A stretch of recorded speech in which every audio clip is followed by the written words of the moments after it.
¿Cómo usan los futuros maestros de ciencias el medio socionatural en el diseño de itinerarios didácticos? Algunos resultados y obstáculos de aprendizaje. Por Hortensia Morón, Soraya Hamed y María del Carmen Morón. ¿Por qué y para qué es importante realizar salidas fuera del aula?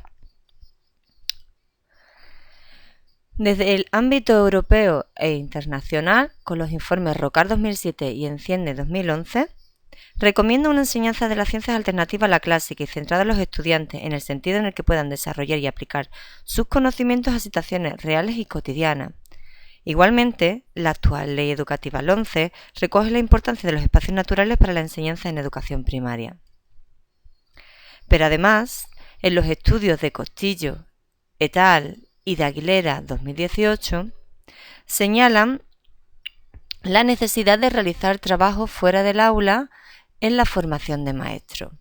¿Pero para qué es importante realizar este tipo de experiencias? En primer lugar, porque nos ayudan a valorar el medio socionatural como patrimonio, estableciéndose otro tipo de relaciones en el medio.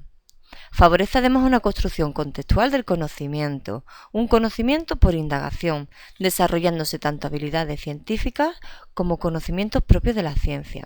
Se fomentan además interacciones entre el medio y el individuo que difícilmente se pueden establecer en el aula y además nos ayuda a la mejora y a la gestión del estrés o al famoso síndrome de Heidi.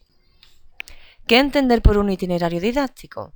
Para ello tenemos que diferenciar entre itinerario e itinerario didáctico. El itinerario se configura de dos grandes elementos, de un sendero y un equipamiento y un medio de comunicación.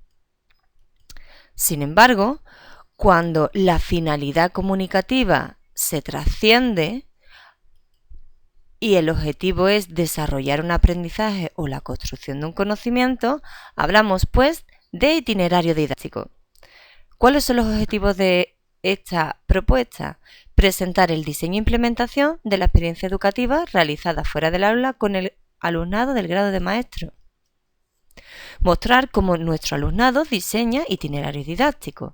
Validar el instrumento de categorías y variables diseñado para la evaluación y la valoración de este tipo de trabajo. Y finalmente, identificar posibles necesidades educativas y obstáculos de aprendizaje a partir de la forma en la que representan el medio socionatural. Método. El método se corresponde con el diseño de nuestra propuesta educativa. La muestra se compone de 62 alumnos del grado de educación primaria de las asignaturas de didáctica de ciencias experimentales de la Universidad de Sevilla. El diseño se compone de 3 grandes fases y una previa. La fase previa correspondiente con la selección del lugar, la fase 1 correspondiente con la preparación a la salida, la fase 2 con la salida y la fase 3 post salida, en el cual el alumno diseñaba los itinerarios didácticos.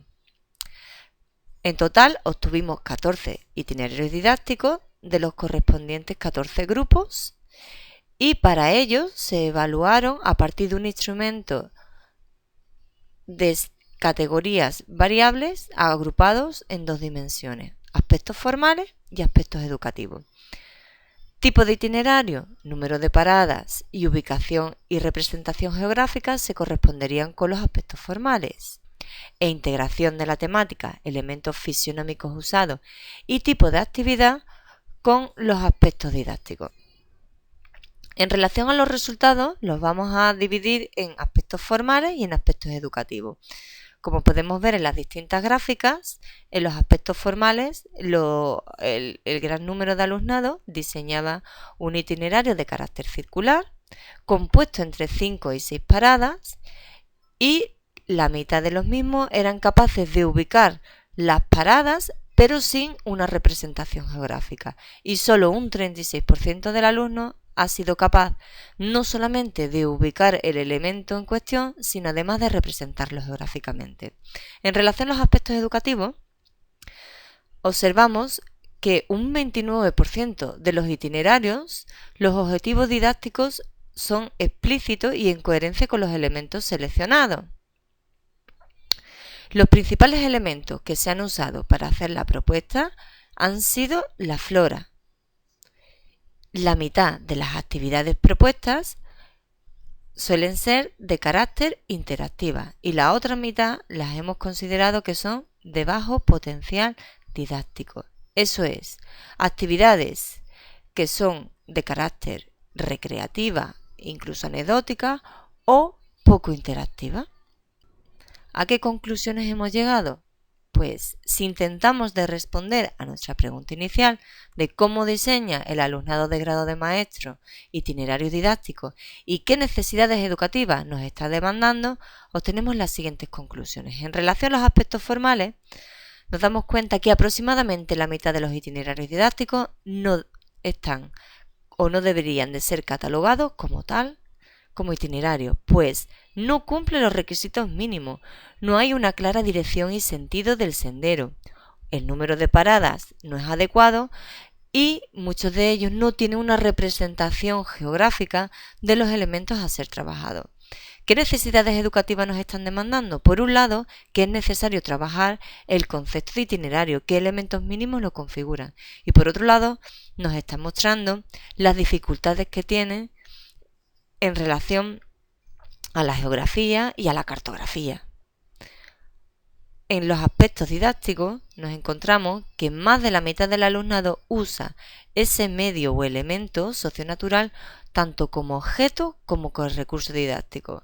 Sin embargo, siguen todavía persistiendo modelos didácticos de corte tradicional en los cuales se usa el espacio o el elemento en sí solo como objeto, en lo cual se transmiten los conocimientos o incluso a veces se usa para trabajar actitudes de carácter conservacionista del medio.